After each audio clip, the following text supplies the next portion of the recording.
Shalom. Jemaat yang terkasih dalam nama Tuhan, kita akan bersama-sama memasuki ibadah kita pada pagi hari ini. Saya undang jemaat bangkit berdiri. Kita akan memuji memuliakan Allah kita. Dia adalah Allah yang luar biasa. Tuhan Raja Maha Besar.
Mari bersama-sama kita tundukkan kepala, mohon urapan kuasa Roh Kudus supaya ibadah yang kita masuki benar-benar memberkati kita sekalian.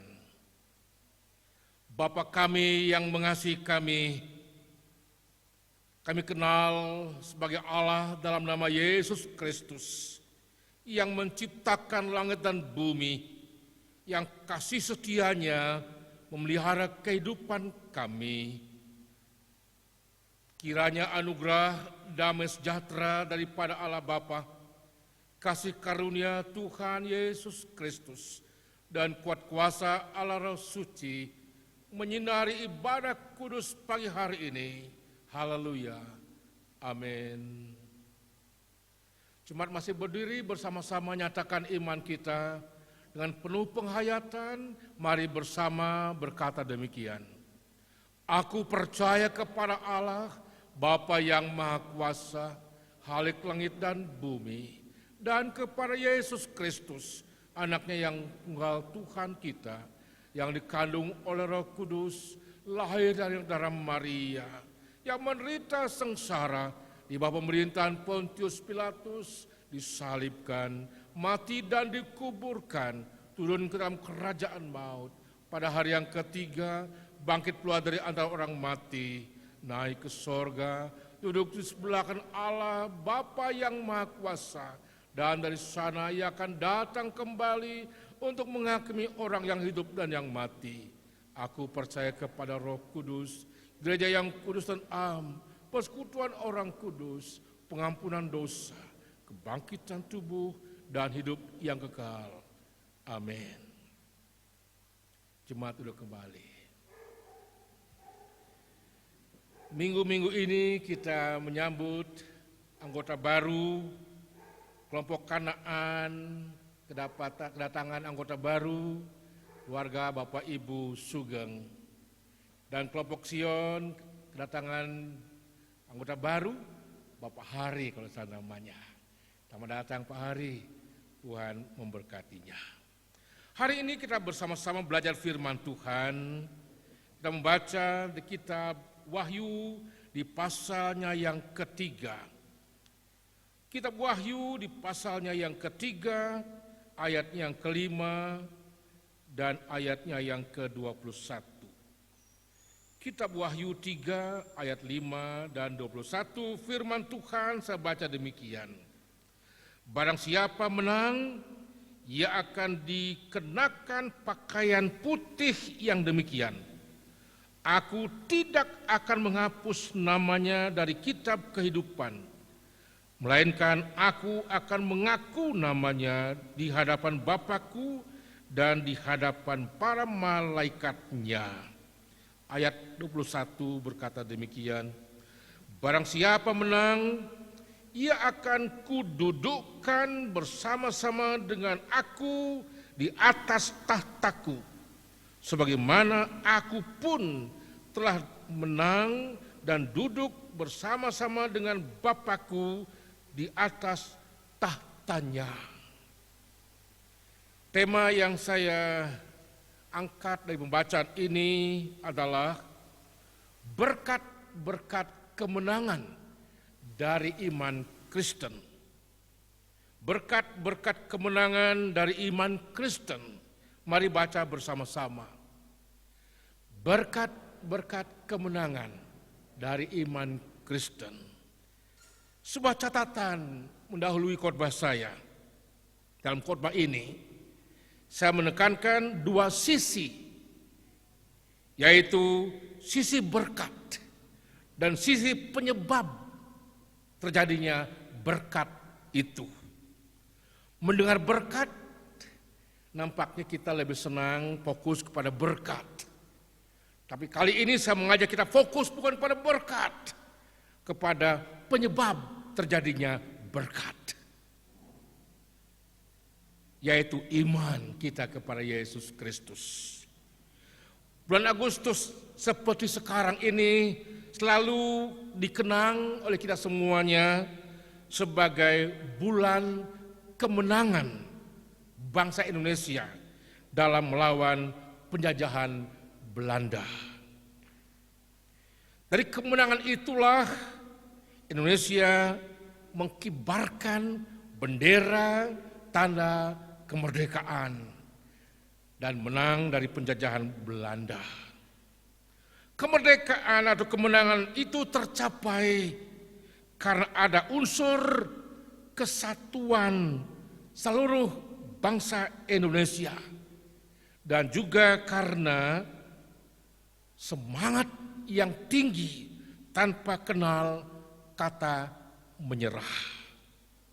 Karena itu dalam menjaga kemerdekaan itu sendiri kita terpanggil untuk mengedepankan yang namanya kesatuan dan semangat memelihara kesatuan itu. Firman Tuhan pagi ini juga berbicara tentang kemenangan Kristiani.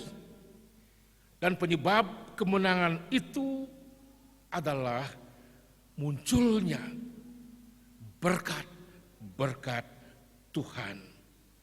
Sudah kita belajar dan pahami bersama bahwa sebelum gereja, orang percaya yang disebut gereja, dilahirkan di bumi, dimulai di bumi, Tuhan Yesus sudah punya program. Program itu adalah program penguatan gereja. Program itu adalah pencurahan kuasa bagi gerejanya. Karena apa? Gerejanya, umatnya akan berhadapan dengan musuh musuh iman yang disebut dengan kuasa kegelapan. Bermacam godaan-godaan iman sehingga Tuhan ingin gerejanya menang dan menjadi pemenang. Itu sebabnya sebelum gereja itu lahir di dunia ini, Tuhan sudah menyiapkan yang namanya kuasa untuk menang. Amin. Dari persiapan ini Tuhan Yesus pastikan gerejanya tidak akan pernah kalah melawan kuasa-kuasa kegelapan yang mau merusak iman kita. Roh Kudus, roh kuasa itulah yang bekerja dalam iman orang percaya kepada Yesus Kristus. Tuhan Yesus Kristus selalu berbicara tentang kuasa iman. Misalnya dia berkata, imanmu sudah menyelamatkan kamu. Imanmu telah menyembuhkan kamu. Artinya apa? Tuhan Yesus bertata dalam iman. Roh Kudus berada dalam iman orang percaya. Sebabnya Yesus berkata, imanmu menyelamatkan engkau. Imanmu menyembuhkan engkau. Kita buka bersama-sama Injil Matius pasal yang ke-17. Matius pasal yang ke-17 kita melihat ayat yang ke-19 sampai 20. Saya baca demikian firman Tuhan Matius 17 ayat 19 sampai 20. Kemudian murid-murid Yesus datang dan ketika mereka sendirian dengan dia, bertanyalah mereka, mengapa kami tidak dapat mengusir setan itu? Apa artinya itu? Mengapa kami kalah dengan setan? Mengapa kami gagal melawan setan? Sekecil apapun kuasa setan bisa kalah murid-muridnya. Kenapa? Yesus menjawab, karena kamu kurang percaya. Karena kamu tidak punya iman. Karena aku bekerja di dalam iman. Sebab aku berkata kepadamu, sesungguhnya sekiranya kamu mempunyai iman sebesar biji sesawi,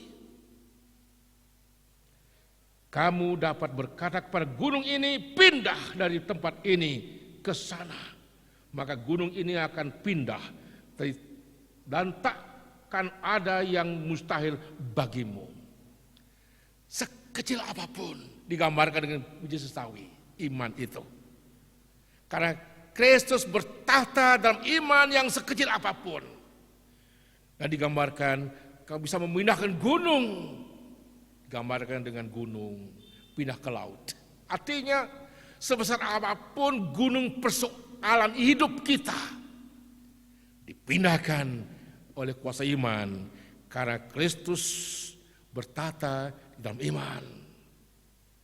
Bapak Ibu yang mengasihi Tuhan Yesus Kristus, gereja di bumi selalu berhadapan dengan musuh-musuh iman. Karena itu Tuhan Yesus meminta gerejanya, umatnya, benar-benar membangun imannya dengan benar di atas dasar firman Tuhan. Bukan di atas dasar takhayul-takhayul nenek moyang. Bukan di atas dasar tradisi-tradisi nenek moyang. Tetapi di atas fondasi firman Tuhan. Apabila iman dibangun di atas dasar firman Allah, maka disitulah Allah turut bekerja untuk membuat kita berhasil atau mencapai apa yang disebut dengan kebaikan. Mari buka Roma 8 ayat yang ke-26 dan 28. Roma di pasal yang ke-8.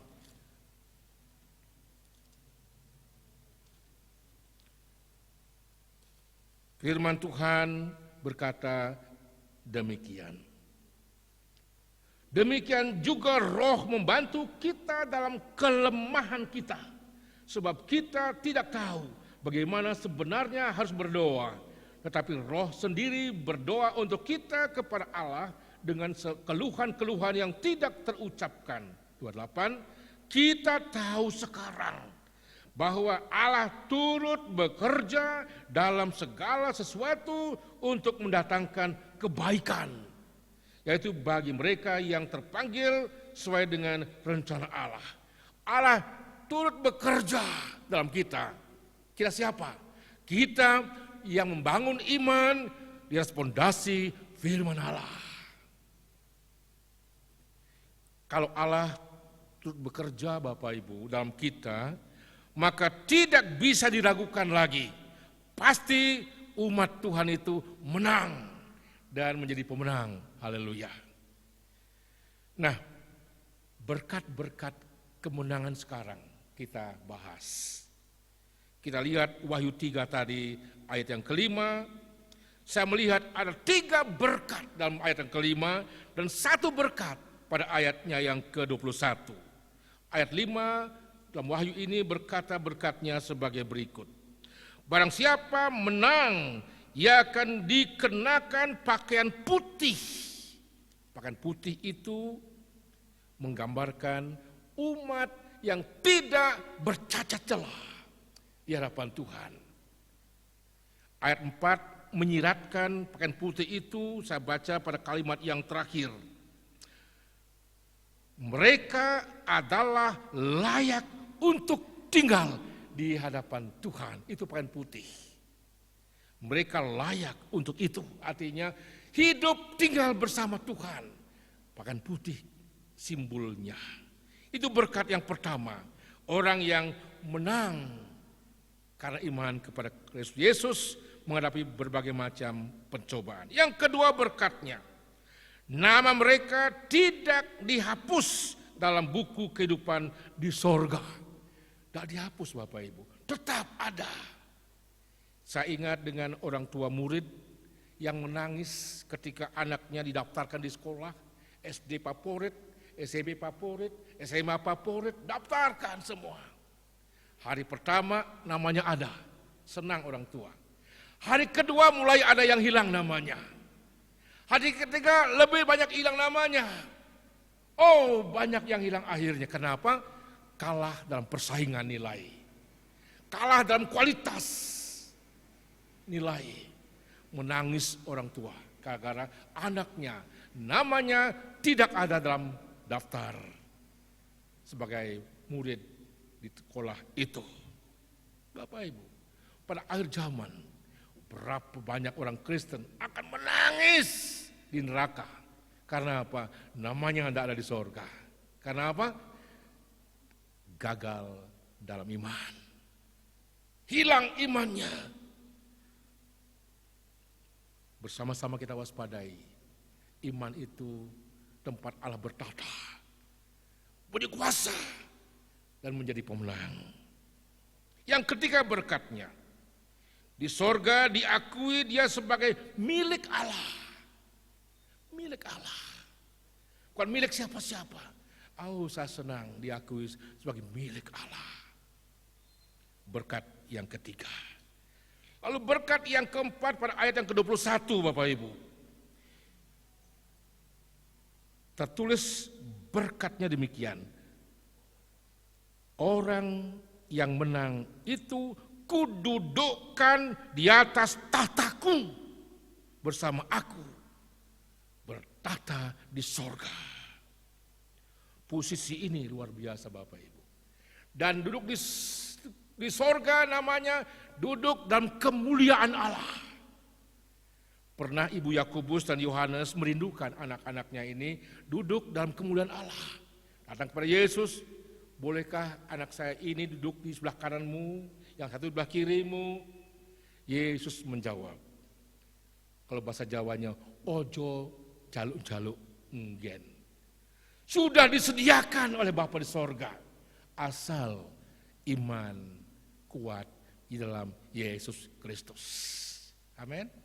Bapak Ibu, jangan fokus berkat di sorga, fokuslah kepada iman yang berjuang melawan musuh-musuh.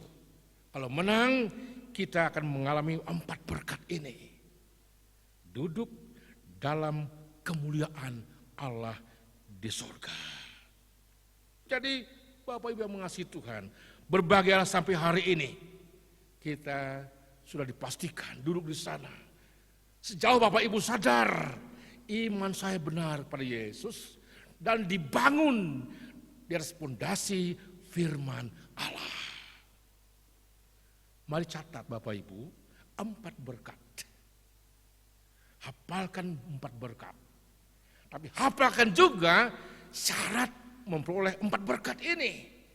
Yaitu bangun imanmu di atas fondasi firman Allah. Penutup khotbah saya mau memberitahukan kepada Bapak Ibu jemaat, Tuhan Yesus berdoa sebelum dia naik ke sorga. Bahkan di sorga pun dia masih berdoa untuk kita. Dan fokus doanya satu Bapak Ibu. Yang saya tangkap, apa ya doa fokus doa Tuhan Yesus? Supaya imanmu jangan gugur. Saya kadang-kadang aneh Tuhan Yesus itu, doanya harusnya, Tuhan saya mohon supaya Wijaya punya mobil 5, kereta api 5, pesawat 5, rumah bertingkat 10. Enggak Bapak Ibu. Doa Yesus satu fokusnya, imanmu jangan gugur.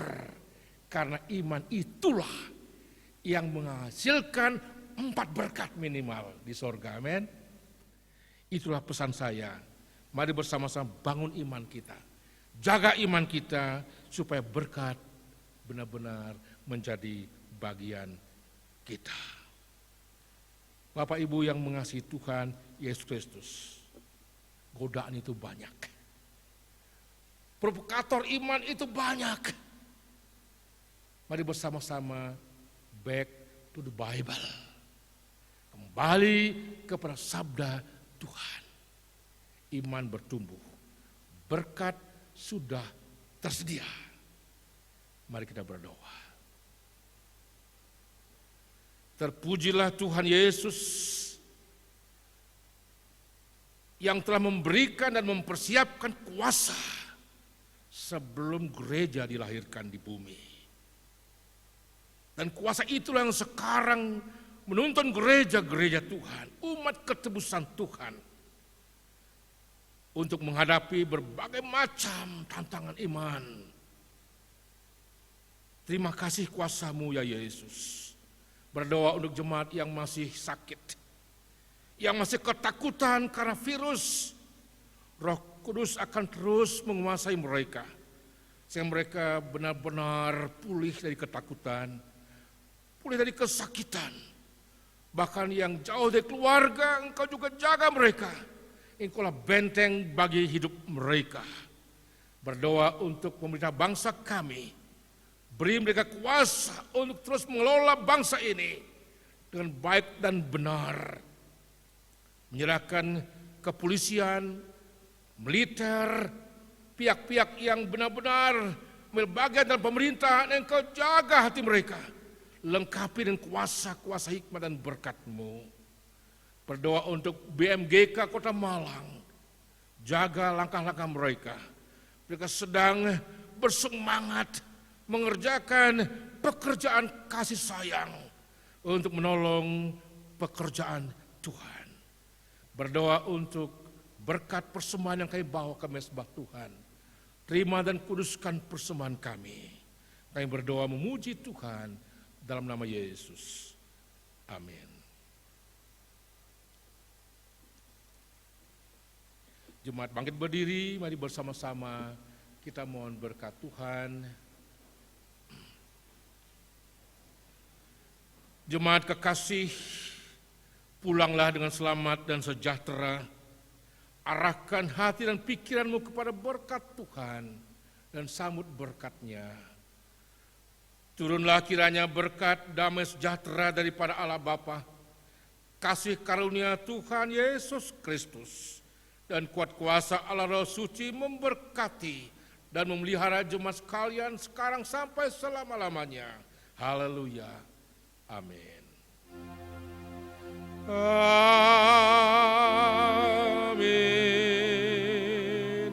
Amin.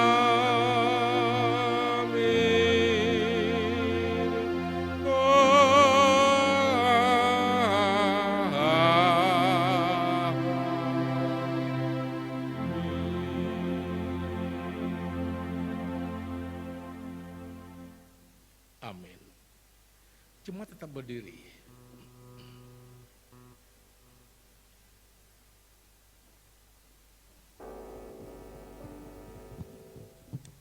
Sebelum menutup ibadah pada pagi hari ini, ada satu pengumuman. Untuk minggu depan, kita akan ibadah merayakan Hari Kemerdekaan negara kita, Republik Indonesia yang tercinta. Oleh karena itu, Bapak Ibu dihimbau untuk memakai baju nuansa merah putih, ya, bisa merah, bisa putih. Terima kasih. Kita akan bersama menutup ibadah kita pada pagi hari ini. Kita akan memuji memuliakan Allah. Jangan takut, karena Allah selalu menyertai kita. Berkat-berkat disediakan bagi orang-orang yang hidupnya berkemenangan di dalam Tuhan.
kembali pada ibadah minggu depan. Tuhan Yesus memberkati.